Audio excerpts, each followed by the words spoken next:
सुप्रभात बच्चों, साई राम। आज की कक्षा में आप सभी का स्वागत है। हम हिंदी में हिंदी व्याकरण ले रहे थे। इसमें हमारा विषय हिंदी विषय व्याकरण, प्रकरण, वाच्य और क्रिया के भेद। हमने इससे पहले वीडियो में क्रिया के भेद देखे थे। उसमें हमने देखा क्रिया किसे कहते हैं और क्रिया के भेद कितने होते हैं। क्रिया के भेद कितने होते हैं? दो, सकर्मक क्रिया और अकर्मक क्रिया। अब हम आगे इसमें क्रिया के भेद तो देखे, अब हम अकर्मक क्रिया के भेद और सकर्मक क्रिया के भेद भी देखेंगे। ठीक है।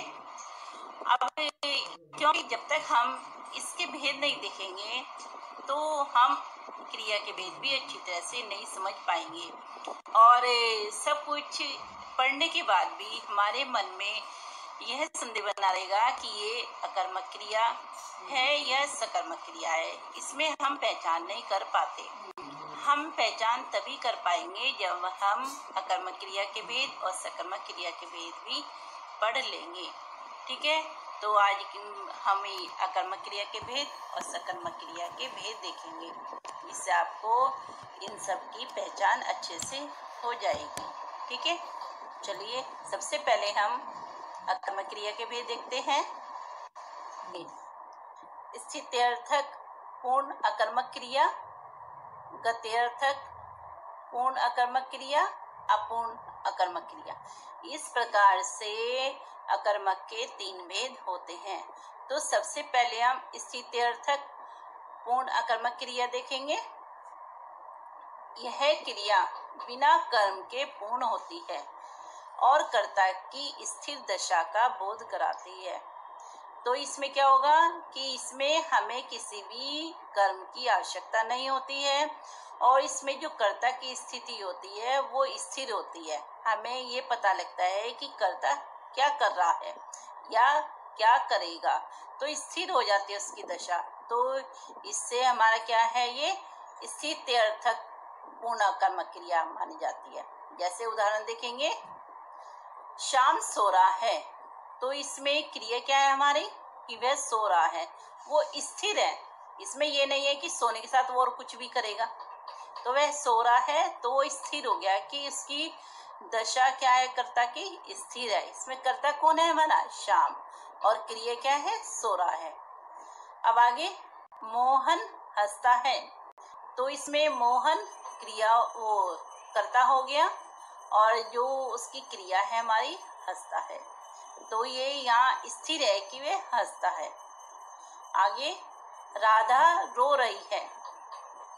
राधा क्या है, कर्ता, और राधा क्या कर रही है, वह रो रही है।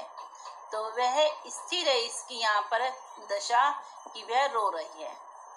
बच्चे नहा रहे हैं। तो बच्चे क्या कर रहे हैं, नहा रहे हैं। तो इसमें क्या है, वो स्थिर है कि कौन नहा रहा है, तो बच्चे नहा रहे हैं। तो जो कर्ता है, कर्ता की स्थिति इसमें स्थिर है। तो इन उदाहरणों से हमें पता लग रहा है कि ये कौन सी अकर्मक क्रिया हमारी स्थित्यर्थक पूर्ण अकर्मक क्रिया है। इसमें किसी कर्म की आवश्यकता नहीं होती और जो कर्ता की स्थिति होती है वह स्थिर होती है। ठीक है, ये आपको समझ में आया है। अब आगे बढ़ते हैं। खा पर गत्यर्थक पूर्ण अकर्मक क्रिया। इसमें क्या है, इसमें क्रिया में भी कर्म की आवश्यकता नहीं होती है और कर्ता की गतिमान दशा का बोध कराती है। हमें यह तो कराती है कि हाँ गति हो रही है, लेकिन इसमें कर्म की कोई भी आवश्यकता नहीं होती है। अधिकतर बच्चे जो होते हैं इसी में गलती करते हैं, तो इसको ध्यान से पढ़ेंगे। अब इसके उदाहरण देखेंगे हम। मोहन दिल्ली जा रहा है। तो इसमें गति हो रही है कि वह जा रहा है, तो वह दिल्ली जा रहा है। तो इसमें क्या है कि इसमें कर्म की आवश्यकता नहीं है हमें, वह जा रहा है, जाना हो रहा है, वह अपनी क्रिया कर रहा है, लेकिन इसमें कोई भी कर्म नहीं है। करता है कि दिल्ली कौन जा रहा है, मोहन जा रहा है। तो जो क्रिया का प्रभाव है वह मोहन पर पड़ रहा है। इसमें हमें किसी भी कर्म की आवश्यकता नहीं हो रही है। चिड़िया आकाश में उड़ रही है, तो आकाश में कौन उड़ रहा है? चिड़िया उड़ रही है।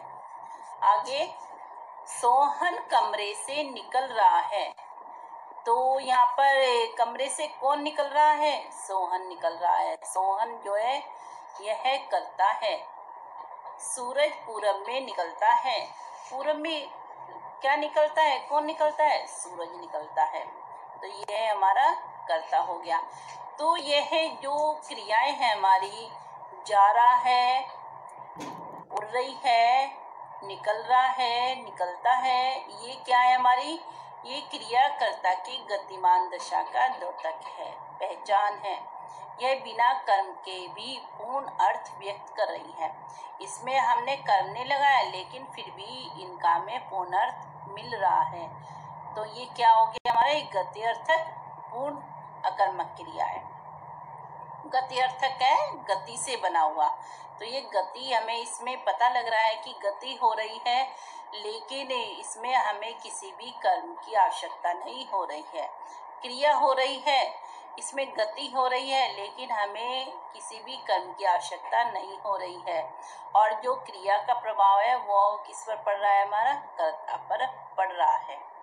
ठीक है, आगे बढ़ेंगे। अब इसमें ग देखेंगे, अपूर्ण अकर्मक क्रिया। अपूर्ण अकर्मक क्रियाएं वे होती हैं जिन्हें कर्म की तो आवश्यकता नहीं होती, किंतु कर्ता से संबंधित किसी न किसी पूरक शब्द की अवश्य आवश्यकता होती है। पूरक शब्द के बिना वह वाक्य अधूरा रहता है। तो इसमें हमें पूरक शब्द की आवश्यकता होती है, उससे ही हमारा वाक्य पूर्ण होता है। इसमें कर्म की तो नहीं आवश्यकता होती, लेकिन हमें पूरक शब्द चाहिए, तभी वह वाक्य हमारा पूर्ण होगा। अब इसमें उदाहरण देखेंगे आगे कि जैसे यह वाक्य है हमारा, मैं हूँ, तो मैं क्या हूँ? इसमें एक संदेह हो गया कि मैं क्या हूँ, इसमें कुछ तो होना चाहिए, तभी तो ये शब्द पूरा होगा। तो यह वाक्य कर्ता और क्रिया की दृष्टि से तो पूरा है, मैं हूँ मतलब मैं यहाँ हूँ, लेकिन मैं क्या हूँ? एक इसमें इसको पूरा करने के लिए पूरक शब्द की जरूरत होती है। पूरक शब्द लगते ही यह वाक्य पूर्ण हो जाएगा, पूरा हो जाएगा। अब आगे देखेंगे, मैं स्वस्थ हूँ। यह है वाक्य, मैं स्वस्थ हूँ। तो स्वस्थ पूरक से एक वाक्य अपने आप में ही पूर्ण हो गया है, पूरा हो गया है कि मैं स्वस्थ हूँ। ठीक है, तो ये पूरक शब्द है हमारा स्वस्थ, तो इसको हमने यहाँ पर लगाया और ये वाक्य अपना पूर्ण अर्थ देने लगा। नहीं, वो वाक्य अपने में पूर्ण तो था क्रिया और कर्ता की दृष्टि से, लेकिन वह वाक्य अपना पूर्ण अर्थ नहीं दे रहा था, उसमें कुछ अधूरा रह गया था। तो इसलिए पूरक शब्द की हमें आवश्यकता होती है। अब आगे और कुछ उदाहरण देखेंगे। मोहन होशियार है, श्याम वकील बनेगा, पड़ोसी चालाक निकला, राधा बहुत सुंदर है। तो इसमें देखिए, इसमें पूरक शब्द कौन कौन से हैं? होशियार, तो इसमें मोहन है, कौन है मोहन? होशियार है। श्याम वकील बनेगा, पूरक शब्द वकील हो गया। श्याम वकील बनेगा, पूरक शब्द अगर हटा देंगे तो श्याम बनेगा, क्या बनेगा? तो ये कि वकील बनेगा। तो इसलिए वकील शब्द हमारा यहाँ पर आना चाहिए। इसे कर्म नहीं कह सकते, क्योंकि कर्म तो कार्य हो गया, ये कार्य थोड़ा ही होगा, तो ये कार्य नहीं है, ये कार्य हम इसको पूरक शब्द कहेंगे कि श्याम क्या बनेगा? वकील बनेगा। पूरक शब्द लगते ही ये हमारा वाक्य पूर्ण अर्थ देने लगेगा। पड़ोसी चालाक निकला, तो यहाँ चालाक हो गया। राधा बहुत सुंदर है, राधा है, क्या है? बहुत सुंदर है वो, तो इसलिए ये हमारे पूरक शब्द हो गए हैं। ठीक है, अब यहाँ पर हम सकर्मक क्रिया के भेद देखेंगे। ये हमने सब क्या देखे, अकर्मक क्रिया के भेद देखे हैं। अब हम यहाँ पर सकर्मक क्रिया के भेद देखेंगे। इसमें पूर्ण एक कर्मक क्रिया, पूर्ण द्विकर्मक क्रिया और अपूर्ण सकर्मक क्रिया। इस प्रकार से सकर्मक क्रिया के भी 3 भेद होते हैं। तो सबसे पहले हम देखेंगे पूर्ण एक कर्मक क्रिया। इन्हें सकर्मक क्रिया के नाम से जाना जाता है। जो पूर्ण एक कर्मक क्रिया होती है, इन्हें हम सकर्मक क्रिया के नाम से जानते हैं। इन क्रियाओं में एक कर्म की आवश्यकता होती है। आपने देखा होगा कुछ वाक्य में 2 कार्य भी हमें दिखाई देते हैं, लेकिन इसमें हमें एक कर्म की ही आवश्यकता होती है, इसलिए इसका नाम हमने पूर्ण एक कर्मक क्रिया की, मतलब कि एक कार्य, एक कर्म, तो इसलिए हमारा क्या हुआ, ये पूर्ण एक कर्मक क्रिया।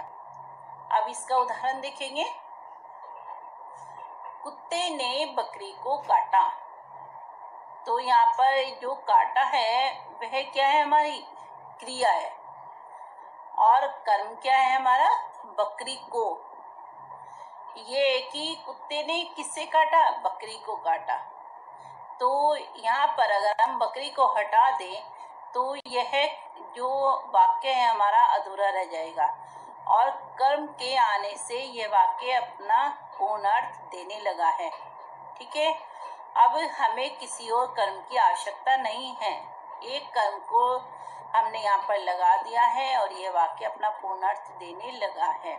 तो इस कर्म से यह वाक्य पूर्ण हो गया है कि कुत्ते ने बकरी को काटा। इसमें एक पहचान ये भी होती है सकर्मक क्रिया में, यह मैंने आपको ऊपर नहीं बताई, कि सकर्मक क्रिया में जो कर्म होता है, कर्म के साथ तो वाक्य होता ही है। इसमें क्या है कि हमारी कोई भी चीज है जो हम कार्य करें वो हमारा घट रहा है, वो उसमें हमें कम होता नजर आएगा। जैसे बकरी को काटा, तो बकरी को काट रहा है तो कम हो रहा है। बकरी को काटेंगे तो है कि काटने का हमें पता लग रहा है कि उसमें क्रिया हमें काम करता हुआ नजर आ रहा है, उसमें हमें काम करता हुआ नजर आएगा, तो इसलिए वो हमारी सकर्मक क्रिया होगी।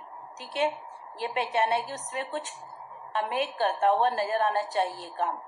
तो इसमें कुत्ते ने बकरी को काटा तो वो काट रहा है, तो हमें काटते हुए नजर आएगा कि हाँ वो काट रहा है। तो ये पहचान है कि अगर सकर्मक क्रिया होगी तो उसमें कुछ कार्य हमें करता हुआ नजर आएगा।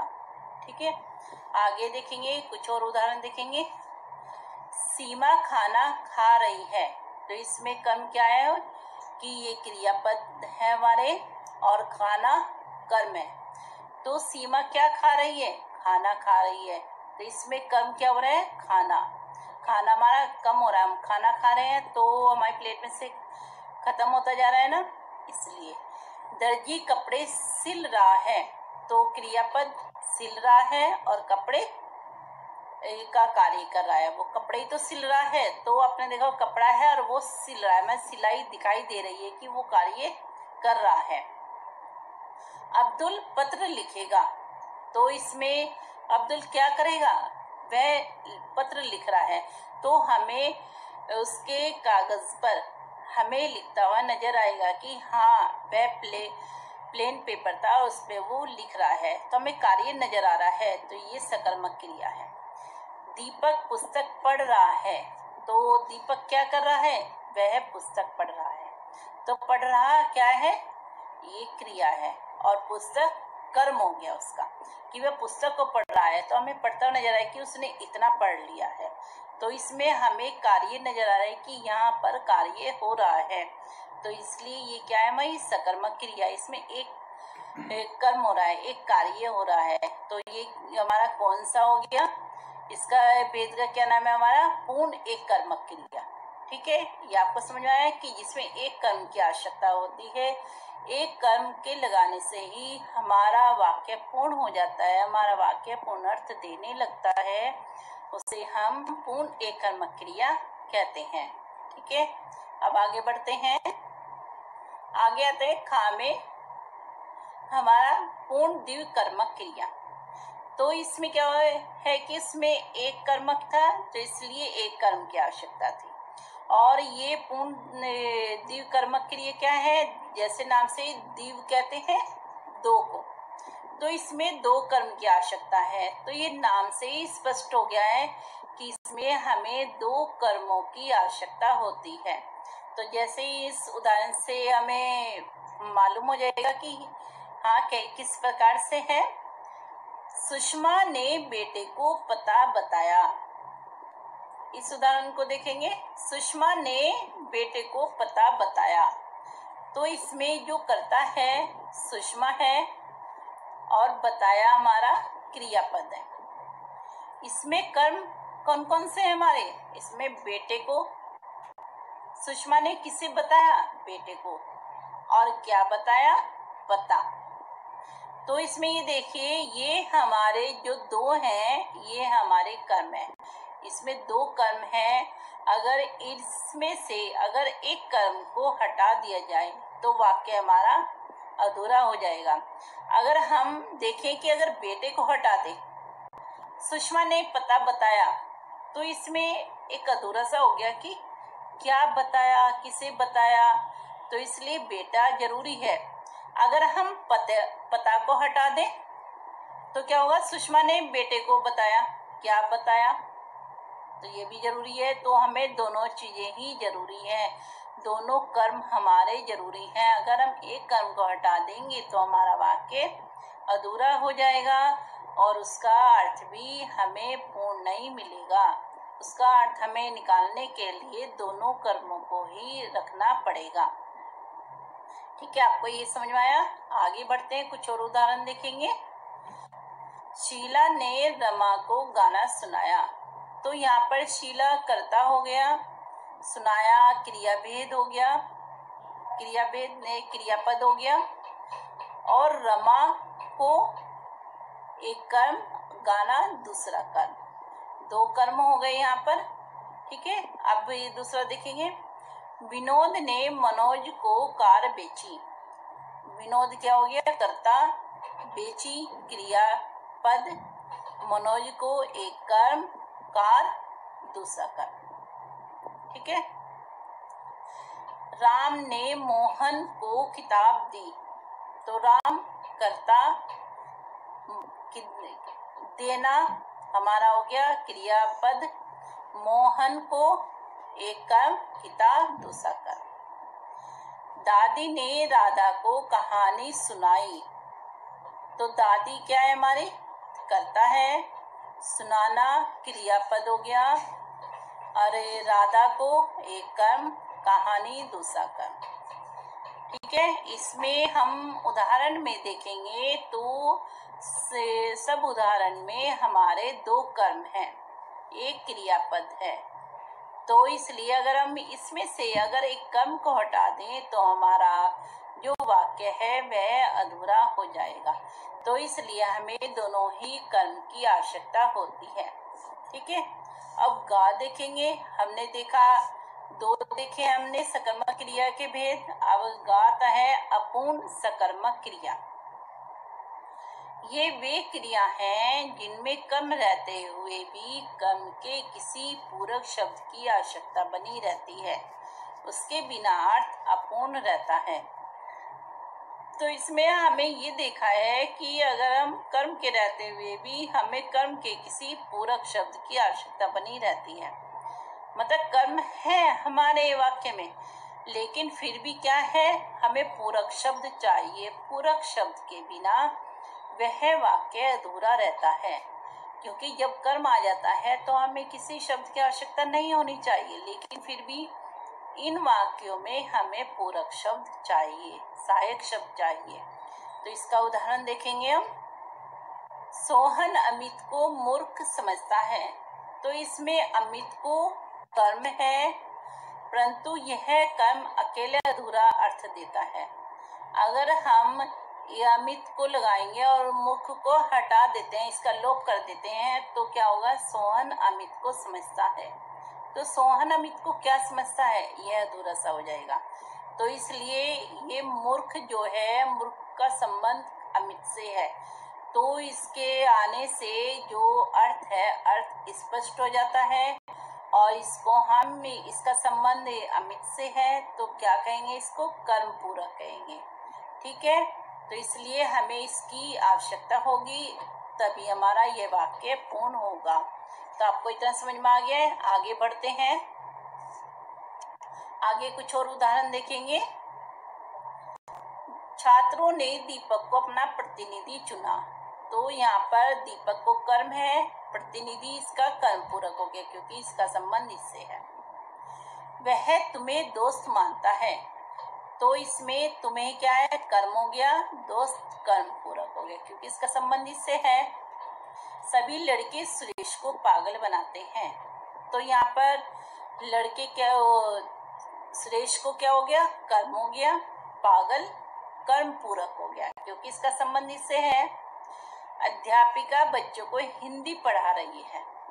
तो बच्चों को कर्म है और हिंदी कर्म पूरक है क्योंकि इसका संबंध इससे है। तो आपको इतना समझ में आ गया कि इसमें हमें कर्म पूरक की आवश्यकता होगी। अगर ये कर्म पूरक नहीं होगा तो ये वाक्य अपना पूर्ण अर्थ नहीं दे पाएगा। कर्म के साथ हमें पूरक शब्द की आवश्यकता होती है। आगे बढ़ेंगे, इसमें हम देखेंगे अकर्मक और सकर्मक में परिवर्तन। तो इसमें हमें यह पहचान बताएंगे कि कुछ वाक्य ऐसे होते हैं कि हम ये सोचते हैं कि नहीं ये सकर्मक है, नहीं अकर्मक है। तो इसमें मैं उनके प्रयोग करने का बताऊंगी कि प्रयोग करने पर निर्भर करता है कि ये अकर्मक क्रिया है या सकर्मक क्रिया है। क्रियाओं का अकर्मक होना या सकर्मक होना उनके प्रयोग पर निर्भर करता है। यही कारण है कि कभी कभी अकर्मक क्रियाएं सकर्मक रूप में प्रयुक्त होती हैं और कभी कभी सकर्मक क्रियाएं अकर्मक रूप में प्रयुक्त होती हैं। तो इसमें कुछ उदाहरण देखेंगे तो आपको अच्छे से समझ में आ जाएगा। जैसे पढ़ना है, तो पढ़ना ये क्या है, हमारी सकर्मक क्रिया है, लेकिन इसके हम अगर वाक्य में प्रयोग करेंगे तो उसके अनुसार ये सब परिवर्तन आ जाएगा इसमें। तो शाम किताब पढ़ रहा है, तो ये सकर्मक क्रिया है कि वो किताब पढ़ रहा है। ठीक है, किताब क्या हमारा कर्म है। तो लेकिन यहाँ पर क्या है, शाम 8वीं में पढ़ रहा है। तो क्या है, ये यहाँ पर क्या होगी, अकर्मक क्रिया होगी कि वो एक स्थिर दशा का बोध हो रहा है इसका। यहाँ पे देखिए, जैसे मैंने आपको बताया, यहाँ स्थिर दशा है कि वे 8वीं कक्षा में पढ़ रहा है। वहाँ कुछ कार्य तो नहीं हो रहा है, कर्म नहीं हो रहा है। तो यहाँ पर क्या हो गया, देखो यहाँ पढ़ रहा है, अरे बच्चे क्या कर रहे हैं, पढ़ना, तो अरे ये सकर्मक क्रिया है, एकदम से इसको सकर्मक क्रिया लिख देते हैं। लेकिन यहाँ पर वाक्य में हमने इसकी दशा बता दी है कि वो 8वीं में पढ़ रहा है। तो यहाँ पर दशा का बोध हो जाने से यह अकर्मक क्रिया हो गई है। आपको पहचान आनी चाहिए, ये पद परिचय में भी काम आएगा। पद परिचय में आपको पहचान करनी होती है, ये सकर्मक क्रिया कर्मक क्रिया है। अगर आपको ये पहचान हो गई तो आप अच्छे से कर सकते हो। तो इसकी पहचान अच्छे से समझना कि यह वाक्य में प्रयोग करने के ऊपर भी निर्भर करता है कि हम किस प्रकार से इसको हम प्रयोग कर रहे हैं। यहाँ पर शाम किताब पढ़ रहा है, तो वो पढ़ रहा है, कर्म कर रहा है पढ़ने का। और शाम 8वीं में पढ़ रहा है, यहाँ दशा का बोध हो रहा है कि वे 8वीं में पढ़ रहा है। उसकी स्थिति क्या है, स्थिर है। ये तो नहीं है कि कभी 8वीं कभी 9वीं, तो वो 8वीं में पढ़ रहा है, 8वीं के बाद 9वीं में जाएगा। तो ये 8वीं में पढ़ रहा है, तो स्थिर दशा का बोध हो रहा है। तो इसलिए ये क्या है, हमारी अकर्मक क्रिया है। आगे खेलना, तो बच्चे हॉकी खेलते हैं। अब बच्चे रोज खेलते हैं, ये स्थिर दशा है। देखो बच्चे रोज खेलते हैं, ये नियम से खेल रहे हैं, वो स्थिर है। बच्चे हॉकी खेलते हैं, तो हॉकी वो चला रहे हैं, तो जो उनकी गेंद दूर दूर तक जा रही है, तो इसलिए वहां पर कर्म हो रहा है, खेल रहे हैं वो। और यहाँ पे स्थिर दशा का बोध हो रहा है। तो दोनों में अंतर आ गया। देखो खेलते वहां पे भी है, यहाँ पर भी है, लेकिन ये हमारे प्रयोग करने पर हो गया है कि किस प्रकार से हम प्रयोग कर रहे हैं। ठीक है, आगे देखेंगे ऐंठना। तो यहाँ पे ऐंठना शब्द है, तो ये सकर्मक भी हो सकता है, कर्मक भी। नौकर रस्सी ऐंठ रहा है, तो क्या है, वो रस्सी को ऐंठ रहा है, वो कार्य कर रहा है, रस्सी हमारी मुड़ रही है, ऐसे वो अपनी रस्सी को ऐंठ रहा है। पानी में रस्सी ऐंठती है, वो स्थिर दशा है कि हम पानी में अगर डाल देंगे तो रस्सी ऐंठती है, उसको बताया जाए कि वो स्थिर है, वो हमेशा ही ऐंठती है। अगर पानी में डालेंगे रस्सी तो ऐंठ जाती है, तो स्थिर हो गया है, तो इसलिए अकर्मक क्रिया है। और यहाँ पर सकर्मक क्रिया, वो ऐंठ रहा है, वो अपना कार्य कर रहा है। ठीक है। अब खुजलाना, वह अपना से खुजलाता है, तो वो कार्य कर रहा है, कैसे से खुजा रहा है वो। ठीक है, तो इसलिए खुजलाना यमा हो गया सकर्मक क्रिया, सकर्म कर्म के साथ। अब ये उसका सिर खुजलाता है, यह बताया कि उसके सिर में खाई लगती है हमेशा, तो ये स्थिर दशा हो गई कि उसके सिर में खाई लगती है, तो ये खुजलाता है, तो इसलिए दोनों में अंतर आ गया। तो आपको ये अच्छे समझ में आ गया होगा कि हमेशा वाक्य में शब्दों का प्रयोग करने के ऊपर भी ये रहता है कि हम किस प्रकार से क्रिया का प्रयोग कर रहे हैं, तो उसके आधार पर हम पता लगाते हैं कि ये सकर्मक क्रिया है या कर्मक क्रिया है। आपको क्रिया भेद अच्छे समझ में आ गए होंगे, आपको मालूम हो गया होगा कि सकर्मक क्रिया किसे कहते हैं और अकर्मक क्रिया किसे कहते हैं, और उसकी पहचान करना भी आ गया होगा कि कौन सी अकर्मक क्रिया होती है, कौन सी सकर्मक क्रिया होती है। अब आशा करती हूँ कि आप वाच्य भी अच्छे से समझेंगे। आगे की वीडियो में मैं आपको वाच्य समझाऊंगी। ठीक है, आज इतना ही, धन्यवाद।